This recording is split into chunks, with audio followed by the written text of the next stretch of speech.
This is Uganda, located in East Africa, a land where beauty of nature is paramount. Breathing for Charity, a non-government organization, has taken a lead in striving to improve the health and general standards of living of the most vulnerable people in Uganda.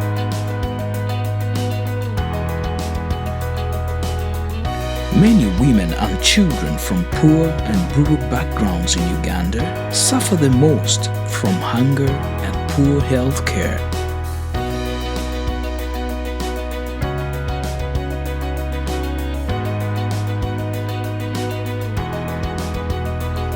Breathing for Charity traveled as a team deep into the remote villages of Iganga district to visit a little girl who is a victim of poor health care.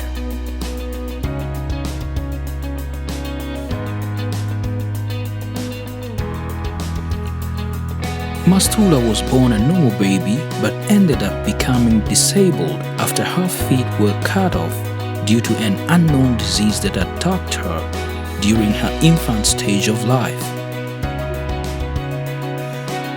She has lived a hard life with her grandmother, where she was left by her mother, who had to get married again because she had separated with Mastula's father.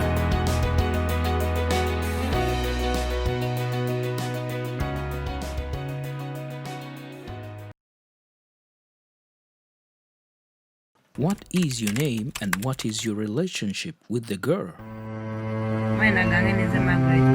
My name is Margaret Naigaga and Mastula is my granddaughter. When was she born and what was her status at birth?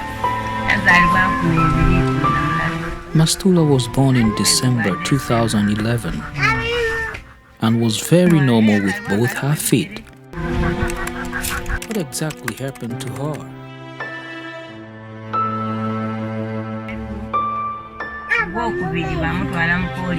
Two months after she was born, she was taken for immunization.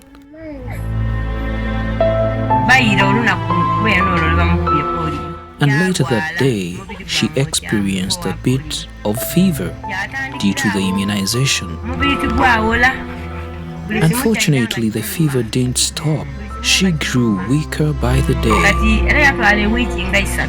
So 3 weeks later, without any improvement in her condition, she went to Nakavule Hospital and she was admitted for extra medical care. At the hospital, they put her on drip from 9 p.m. to 9 p.m. the following day. When the drip was removed, I told the mother to breastfeed the baby. When she took the baby in her arms, she noticed some kind of small blisters around the baby's ankle area. She then asked me with curiosity what could be the cause of the blisters, but I told her I had no idea. We were then advised to ask the doctors. The doctor came in later in the evening around 5 p.m. and since it was a Friday, we were nearing the end of the week. He was not willing to help us. All he did was shout at us and we had to go back to the ward. Then later the following day, the blisters had created a big black ring around the ankle area. And it was clear that the situation was getting worse. We were worried because we knew there were very few doctors who came around on weekends. Finally, a young medical officer offered to examine our baby.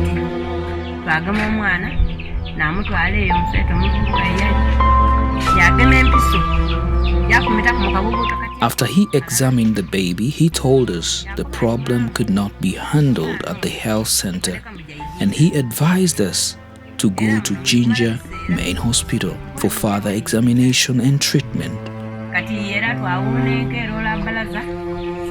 When we went to Ginger Hospital, we spent 3 days without any assistance. On the fourth day, the baby was examined and the treatment process was started. The doctor also advised us to mix Omo detergent soap with salt and warm water, then dip the baby's feet in the mixture frequently.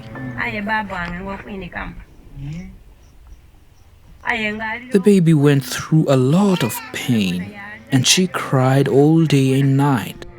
We stayed at the hospital for 1.5 months, and for all that time we didn't receive any more treatment apart from immersing the baby's feet in the mixture of detergent and salt. The situation was getting tough because we had to use money to acquire anything we needed, including water.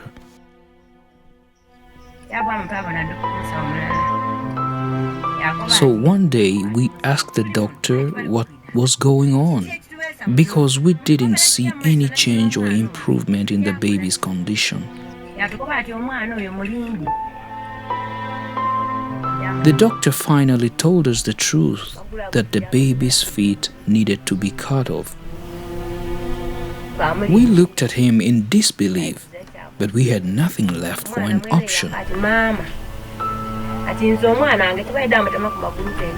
Mastula's mother, who was really scared, said, "Mom, I can't bear the sight of my baby's feet being cut off. Let's go back home. Maybe we can get another option there." So we carried our baby back home. And as time went by, the community and the local authorities expressed concern as to why we were not taking the baby to the hospital. I told them it wasn't my wish and that I had no money to pay at the hospital.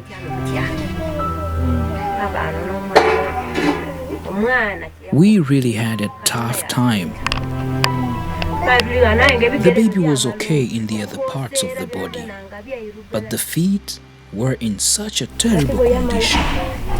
They had rotten from inside, and one day they just fell off by themselves.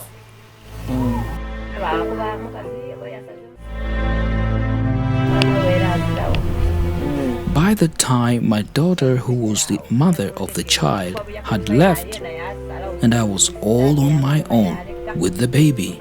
How have you managed to bring her up in that condition? We just survived by God's grace because I have no support from anyone. I have no husband, so we live here with my grandchildren. When I was still strong, I would go out and look for small jobs from which we got food. But at the moment, I no longer have the energy to work like before. How did fellow villagers react towards the news about your child? I was highly stigmatized. Everyone looked at me as a cursed person. Some people even chose not to speak to me because I had a child without feet. I told the authorities one time to put a fence around my compound so that I can stay with my child in peace. How many children do you have here?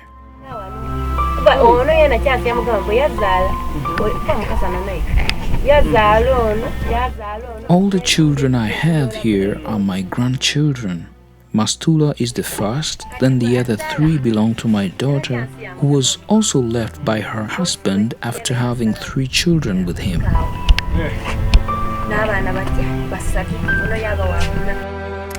Has Mastula's father been supportive to you? I don't really know where he lives, and he has not been supportive. Neither is the father of the other 3 grandchildren. I am taking care of the 4 children single-handedly. Has the girl received any kind of education?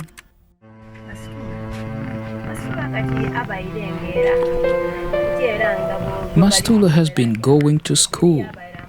She was lucky someone has been helping us paying her school fees.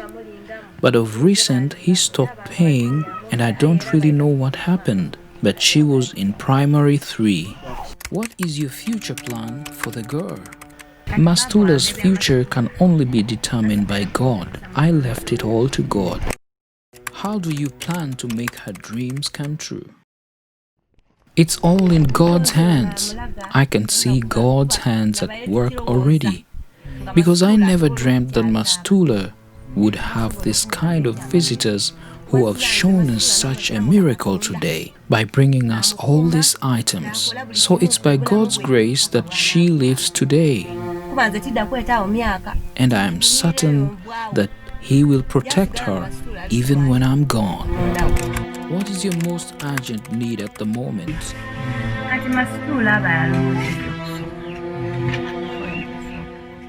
Despite her disability, Mastula also desires to live like a normal human being. She wishes to have some decent clothes on. She wishes to sleep comfortably. She also wishes to have at least a meal every day. She is a human being and therefore she has a life to live.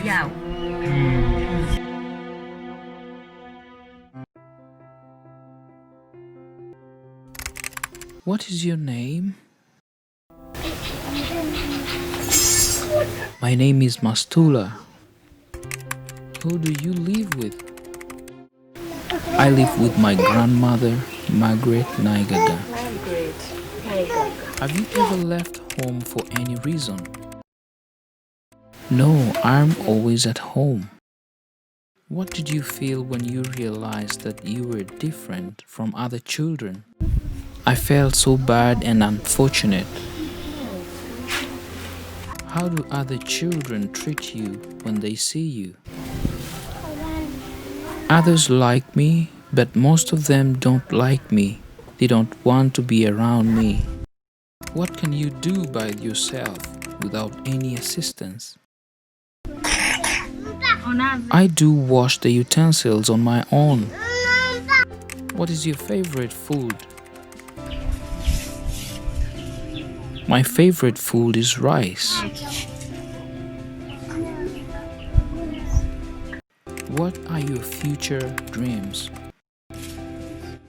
I want to be a school teacher.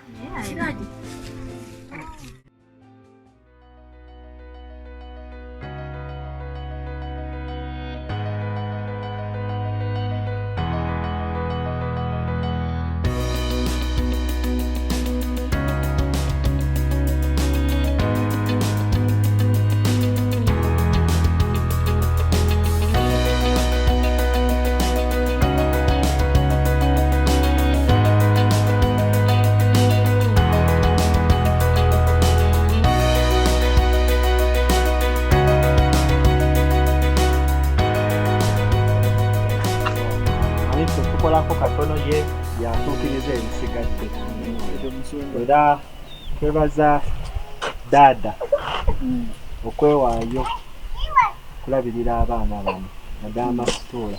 Katusabe kama Katonda kama tuwa omwana